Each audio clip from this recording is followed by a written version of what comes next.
बाबूजी, ये लीजिए 200 रुपए। पनीर, बेसन, आलू, प्याज ले आना। और हाँ, धनिया मिर्च भी ले आना। इनके दोस्त आएंगे तो पकौड़े बनाने हैं। अलका अपने ससुर से बोली।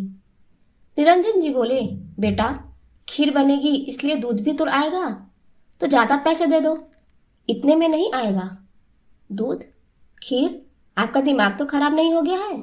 इतनी महंगाई हो रही है, आपको चोचले सोच रहे हैं? अलका चिढ़कर अंदर जाते हुए बोली। तभी उनकी 7 साल की पोती प्रिया आकर बोली, दादू, खीर क्यों? क्या आज कुछ स्पेशल है? हाँ बेटा, आज तेरी दादी और मेरी शादी की सालगिरह है। हमेशा हर साल इस दिन तेरी दादी मेरे लिए खीर बनाती है और मैं उसके लिए मीठा पान लाता हूँ। अपने भाव को छुपाते हुए निरंजन जी बोले। सब्जी मंडी जाकर सारा सामान लिया, देखा 25 रुपए ही बचे हैं, तो सब्जी वाले से बोले, भैया, थोड़ा धनिया मिर्च भी डाल दो। जब इतनी सारी सब्जियां ली हैं तो सब्जी वाले ने थोड़ा धनिया मिर्च डाल दी। फिर निरंजन जी पान वाले के पास गए और बोले, ओ बिहारी लाल, मेरा स्पेशल वाला मीठा पान लगा दो। बिहारी लाल ने कहा, अरे निरंजन बाबू, आपके विवाह की वर्षगांठ है आज, इसका मतलब। और जल्दी से पान बना दिया। निरंजन जी ने पूछा, कितने पैसे हुए बिहारी? बाबूजी, सभी के लिए 50, पर आपके लिए 35 रुपए। पान लपेटते हुए बिहारी लाल ने कहा, 35? पर मेरे पास तो अभी सिर्फ 25 ही है। सोचते हुए निरंजन जी ने बिहारी लाल से कहा, भाई बिहारी, बहू ने पैसे तो दिए थे, पर अपनी पसंद की इतनी सारी सब्जियां ले आया कि पैसे कम पड़ गए। अभी तुम ये 25 रुपए रखो, 10 मैं बाद में दे जाऊंगा। बिहारी लाल ने कहा, अरे क्या बात कर दी आपने निरंजन बाबू। मुझे याद है, सालों पहले जब मेरी किसी ने मदद नहीं की थी, तब आपने मुझे 5,000 रुपए दिए थे, जिससे मैंने ये दुकान खरीदी और अपने बच्चे की फीस दी थी।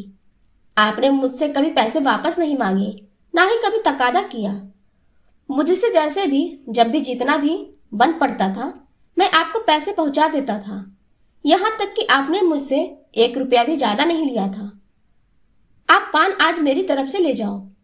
निरंजन जी ने पैसे वापस उसको पकड़ाए और मुस्कुराते हुए चल दिए।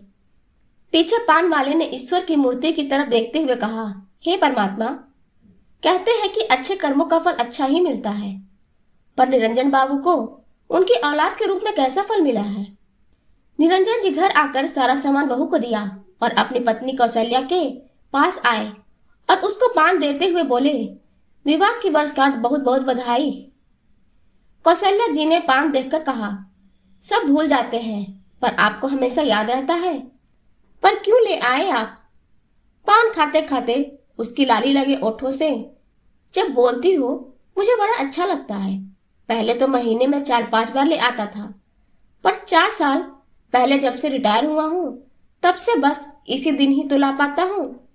निरंजन जी थोड़ा दुखी होते हुए बोले, पर आप सब्जी वगैरह मत लाया कीजिए, कभी लाए हो जो अब लाना शुरू कर दिया? पान खाते हुए कौशल्या जी ने कहा, पहले ऑफिस जाता था तो खाना पच जाता था, पर अब खाना पचाने के लिए ये काम कर देता हूँ। अपने मनोभाव छुपाते हुए निरंजन जी ने कहा, पर पहले मैं आपको फल, मेवे, दूध, खीर सब देती थी, पर अब तो गिन कर खाना मिलता है, जिसको क्या पचाना। आंखों की नमी छुपाते हुए कौशल्या जी ने कहा। निरंजन जी कुछ कहना ही चाहते थे कि दनदनाती हुई अलका उनके कमरे में आई और बोली, आपको खास धनिया मिर्च लाने को बोला था, ये क्या लेकर आए हो? तभी सास पर नजर पड़ी तो गुस्से में बोली, ओहो, तो यहाँ शौक पूरे किए जा रहे हैं, शर्म नहीं आती आपको घर में चोरी करते हुए? चोरी? कैसी चोरी? निरंजन जी बात पूरी भी नहीं कर पाए थे कि बाहर से उनके बेटे की आवाज आई, अलका, ऑफिस से थका हुआ आता हूँ और तुम्हें सिर्फ कलह करनी रहती है। मैं कोई कलह नहीं कर रही हूँ, तुम्हारे पापा मम्मी को इस उम्र में शौक पूरे करने हैं, उसके लिए घर में चोरी तक शुरू कर दी है। अलका चिल्लाते हुए बोली, क्या पापा, जो मिलता है उसमें खुश क्यों नहीं रह सकते? इतनी महंगाई हो रही है, सारा दिन का थकान और आप लोगों के नखरे। रुपए झुझलाया। निरंजन जी कुछ कहना चाहते थे, पर कौशल्या जी ने रोक दिया।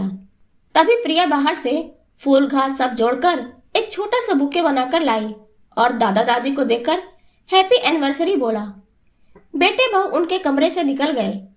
प्रिया रात को अपने मम्मी पापा के पास आई और बोली, मम्मी पापा, जब मैं बड़ी हो जाऊंगी तो क्या आप मेरे बिना अपने सब खास दिन मना लिया करोगे? अलका हंसकर बोली, नहीं रे लाडो, ऐसा कैसे सोच लिया? हमारा हर दिन तेरे साथ ही मनेगा।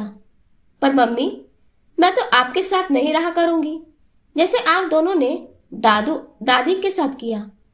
प्रिया ने अपने पापा को देखते हुए कहा, चल बताती हूँ तुझे, हम पर गुस्सा करेगी? कहते हुए अलका प्रिया को उसके कमरे में बंद करके आ गई और आते ही रुपेश से बोली, देख रहे हो तुम्हारे मम्मी पापा क्या क्या सिखा रहे हैं प्रिया को? देखा तो रुपेश सो चुका था। अगला दिन भी बीत गया। शाम हुई, सब खाना खाने बैठे। रुपेश की थाली में 3 तरह की सब्जी, रोटी, रायता था, पर निरंजन जी और कौशल्या जी की थाली में थोड़ी सी दाल और 2-2 रोटियां थी। निरंजन जी चुपचाप देखते रहे और खाना खाकर अपने कमरे में आ गए। नींद कोसों दूर थी। सुबह तक उनके चेहरे पर एक संतोष की मुस्कान आ गई थी। शाम को जब रुपेश घर आया तो निरंजन जी ने कहा, रुपेश, मेरे बैंक और घर के कागज मुझे वापस कर दो। कौशल्या जी ने उन्हें रोकना चाहा, पर निरंजन जी ने उन्हें चुप करने का इशारा किया। अब ये क्या नया तमाशा है पापा? रुपेश की झल्लाहट उसकी आवाज में थी। कोई तमाशा नहीं है, मैं अपने काम अब खुद करूंगा। इतना बूढ़ा नहीं हुआ और ना ही बनना चाहता हूं। इसलिए जाओ और मेरे सभी कागज अभी मेरे पास लाओ। निरंजन जी ने आदेशात्मक आवाज में बोला। रुपेश गया और घर के कागज, बैंक के कागज, पासबुक, चेकबुक सब लाकर दे दिए। अगली सुबह निरंजन जी तैयार होकर बाहर जाने लगे तो रुपेश ने कहा, आप कहाँ चल दिए सुबह सुबह? क्या आज से पहले आपके काम नहीं होते थे? जैसा चल रहा है उसको चलने दो, क्यों बात बढ़ाए जा रहे हो? बात बढ़ चुकी है बेटा, पर मैं अपने सारे काम अब खुद करूंगा, ये मेरा फैसला है। बोलते हुए निरंजन जी घर से निकल गए। 2 बज गए, पर निरंजन जी अब तक नहीं आए थे। कौशल्या जी को बहुत चिंता हो रही थी। शाम को 5 बजे निरंजन जी घर आए। बहुत सारा सामान लाए थे। आते ही कौशल्या जी को सारा सामान देते हुए बोले, जल्दी से अपनी वाली खीर बनाओ, बल्कि उससे भी अच्छी, क्योंकि सीखने की कोई उम्र नहीं होती। कौशल्या जी ने कहा, बात क्या है, इतने खुश क्यों हो? और इतना सारा सामान? बस बस बस, कितने सवाल करोगी कौशल्या? सब बताऊंगा, रुपेश को आने दो, तुम जाकर खीर बनाओ। बहुत शांत आवाज में निरंजन जी ने बोला। अलका बड़बड़ाती रही, पर निरंजन जी सब अनसुना करते रहे। 8 बजे रुपेश आया तो भागकर अलका ने शाम वाली बात रुपेश को बताई। रुपेश बाहर आया तो ड्राइंग रूम में एक पैर के ऊपर दूसरा पैर चढ़ाए निरंजन जी बैठे हुए थे, बिल्कुल 4 साल पहले की तरह। उनको ऐसा बैठे देखकर पत्नी की बातों में आया रुपेश बोला, क्या पापा, कोई भी आ जा सकता है, आप यहाँ कैसे बैठ सकते हैं? जाइए अपने कमरे में जाइए, कल से नया नाटक कर रखा है। निरंजन जी ने बहुत शांत किंतु तेज आवाज में बोला, रुपेश, ये सोफा मेरा है। घर की शांति के लिए बहुत मौन रहा। तुम्हें जैसा रहना था वैसा हमने तुम्हें रखा।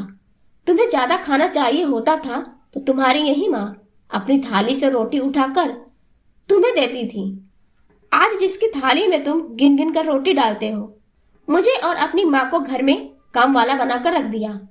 पर अब बस और नहीं, ये घर मेरा है। तुम्हें रहना है तो ऊपर वाले 2 कमरे तुम ले सकते हो, पर उसके लिए या तो तुम्हें 20,000 रुपए किराया देना होगा या फिर घर का खर्च, और साथ ही तुम्हारी पत्नी अलका घर का सारा काम करेगी। तुम्हारी माँ कोई काम नहीं करेगी। निरंजन जी ने गहरी सांस लेते हुए अपना फैसला सुनाया। कौशल्या जी ने अपने पति को रोकना चाहा, पर निरंजन जी ने उन्हें चुप करते हुए कहा, कौशल्या, मैंने बहुत सोच समझकर यह फैसला लिया है। अब अगर तुम्हारी खीर बन गई हो तो ले आओ। कौशल्या खीर ले आई तो निरंजन जी अपनी जेब से एक मीठा पान निकाला और उन्हें दिया। मीठा पान देखकर कौशल्या जी की आंखों की नमी निरंजन जी से छुप न सकी।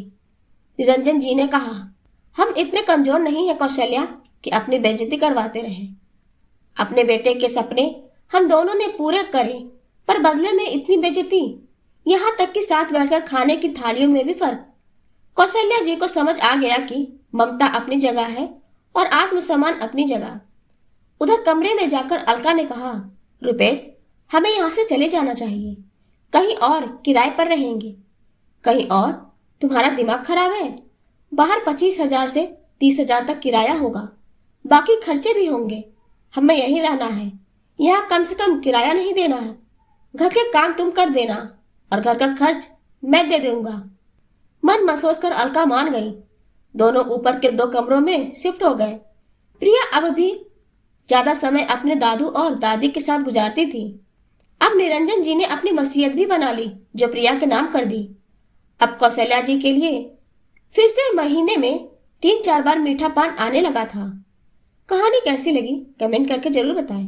कहानी अच्छी लगी हो तो वीडियो को लाइक करें, शेयर करें और सब्सक्राइब करना ना भूलें।